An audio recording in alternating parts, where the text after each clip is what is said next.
সোনার নদিয়ায় কথা হতে এলো গোনা সোনার নদিয়ায়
গোড়ার কি মাতা পিতা নেই?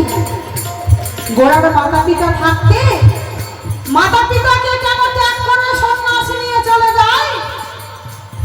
তোমার কাছে আমার জানার বাসনা সঠিকই ভাবে বলে যাবে এ ধর্ম সভায় সবাই যেন বুঝতে পারে গোর তত্ত্ব পালাটা কেমন সবাই যেন জানতে পারে সুন্দর ভাবে বলে যাবে নাই কি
ভক্ত হয়ে হরিনা ভক্ত কে ছিলেন? শ্রীবাস কে ছিলেন?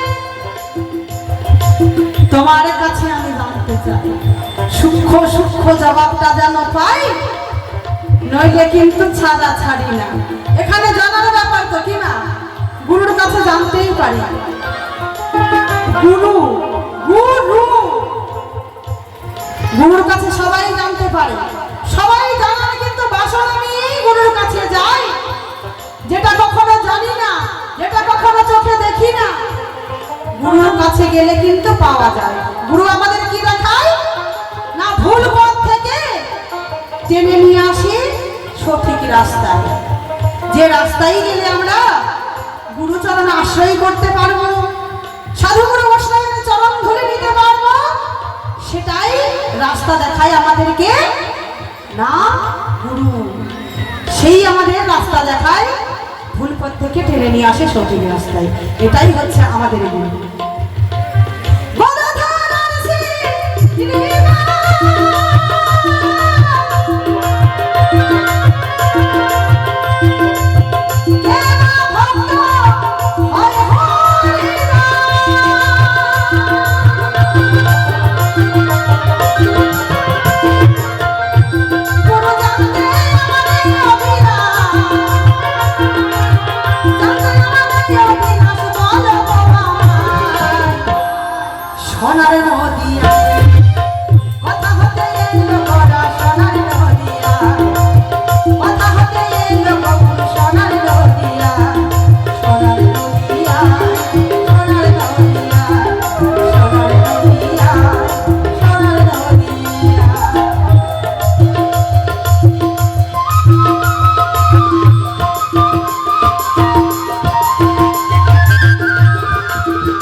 গুরুদেবের কাছে আমার সাথে সাথে আপনাদের জানা হয়ে যাবে, কিন্তু কি মা জানা হবে না?